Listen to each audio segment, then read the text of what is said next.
Negli studi di Radio Veneto 1 quest'oggi la visita ben gradita del giornalista di Rai 1 Maurizio Amici. Come mai qui? Siamo venuti con la troupe di Uno Mattina per testimoniare, per certificare un lavoro che avete fatto, la cronaca che seguite tutti i giorni, che interessa al nostro programma per un fatto specifico, un tentato suicidio, anzi purtroppo poi un suicidio, con un tentativo però di salvataggio. Ecco, il racconto di questo fatto, di un angelo che si è buttato nel fiume della vostra città per salvare una persona in difficoltà, ci è sembrato molto intenso, molto commovente, emozionante, e venendo qui a Treviso abbiamo scoperto che la cosa è iniziata dentro Radio Veneto 1 e io poi ho una passione sviscerata per la radio.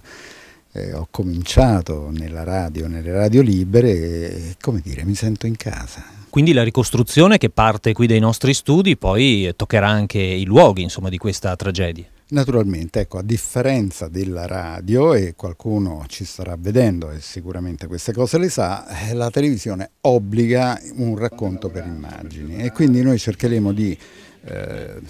raccontare come si è svolta la giornata nei luoghi in cui i fatti sono accaduti e quindi dalla radio dove sono partiti i vostri cronisti al ponte dove si è lanciato quest'uomo e il suo salvatore per finire poi in ospedale dove purtroppo ha avuto fine la vita di questa persona di cui ci dispiace moltissimo naturalmente. Però lo racconteremo nella vostra città, una città che non conosco purtroppo, me ne scuso con tutti quelli che vedranno questo video, ma prometto di tornarci non per lavoro ma per vacanza, merita, vero? Sì, ma non suona, cioè non suona volutamente perché sennò uno che è